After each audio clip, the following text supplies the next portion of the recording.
ચોમાસું એટલે બધાની ફેવરિટ સિઝન. બાળકોને વરસાદમાં રમવાની મજા પડે, ખેડૂતોને ખેતીની સિઝન આવે, ગરમા ગરમ ભજીયા ગોટાની સિઝન આવે ને કહેવાય તો નહીં પણ ડૉક્ટરની પણ ફેવરિટ સિઝન છે, કેમ કે ચોમાસું ઘણા બધા પેશન્ટ પણ લઈને આવે છે. હવે ચોમાસું આવી જ ગયું છે તો ચોમાસામાં થતી કેટલીક બીમારીઓ વિશે ચર્ચા કરી લઈએ અને કેવી રીતે એનાથી બચી શકાય એની પણ થોડી વાતો કરી લઈએ.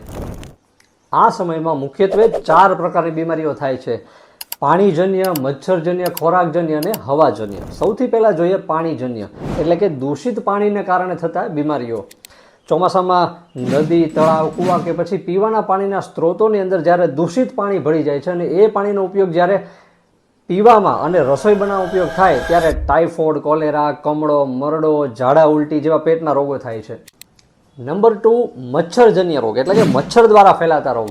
આ સમયમાં આપણી આસપાસ, ઘરમાં કે પછી અવાવરું જગ્યાએ પાણીના ખાબોચિયા ભરેલા હોય છે. ટાયર કે નકામા ભંગારમાં પાણી ભરેલું હોય એમાં મચ્છરનો વિકાસ થાય છે અને પછી એ મચ્છર ચિકનગુનિયા, ડેન્ગ્યુ, મેલેરિયા જેવા રોગો ફેલાવે છે, જે આ સમયમાં ખૂબ જ કોમન હોય છે.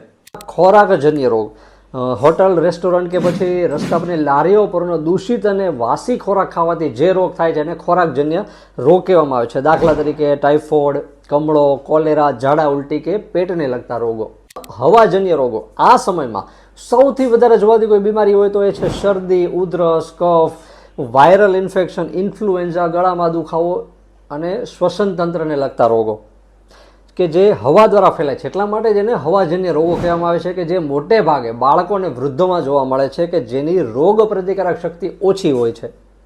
હવે જોઈએ કેવી રીતે આ રોગોથી બચી શકાય કે જેથી કરીને વારે વારે તમારે અમારી પાસે આવવું ના પડે. પાણીને ઉકાળીને પીવો અથવા ફિલ્ટરનો ઉપયોગ કરો.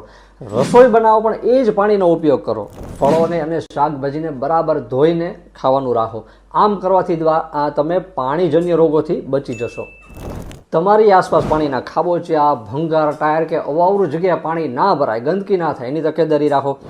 મચ્છરદાનીનો ઉપયોગ કરો. મોસ્કિટો રેપેલેન્ટ્સ એટલે કે ઓડોમોસ જેવા ક્રીમનો ઉપયોગ કરી શકાય. ફૂલ સ્લીવના કપડાં પહેરવાનું રાખો. ઘરમાં લીમડાનો ધુમાડો કરી શકાય. આમ કરવાથી તમે મચ્છર દ્વારા જે રોગ ફેલાય છે એનાથી બચી જશો. ત્યારબાદ બહારનું કે વાસી ખોરાક જમવાનું ટાળો. ઘરનું તાજો બનાવેલો કે પૌષ્ટિક આહાર લો. ઘરે પણ વાસી ખોરાક જમવાનું ટાળો. ખોરાકને બરાબર ઢાંકીને રાખો. આમ કરવાથી તમે ખોરાક દ્વારા જે રોગ ફેલાય છે એનાથી બચી શકશો. તો સૌથી પહેલાં તો કોરોના સમય યાદ કરો કે એ સમયે તમે કઈ પ્રિકોશન્સ પરેજી રાખતા હતા, બસ એ જ વસ્તુ ફરીથી અત્યારે રાખવાની છે.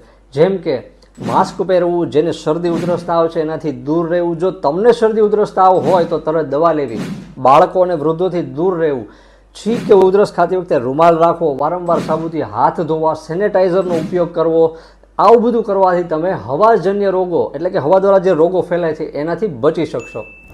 તો ચોમાસામાં સ્વસ્થ રહેવા માટે આટલા સૂચનોનું પાલન કરો અને વિડીયોને લાઈક કરો, મિત્રોને શેર કરો અને જો તમે ચેનલ પર નવા છો તો આવા જ વિડીયો જોવા માટે ચેનલને સબસ્ક્રાઈબ કરો. મળીએ નેક્સ્ટ વિડીયોમાં. ત્યાં સુધી સ્વસ્થ રહો, મસ્ત રહો.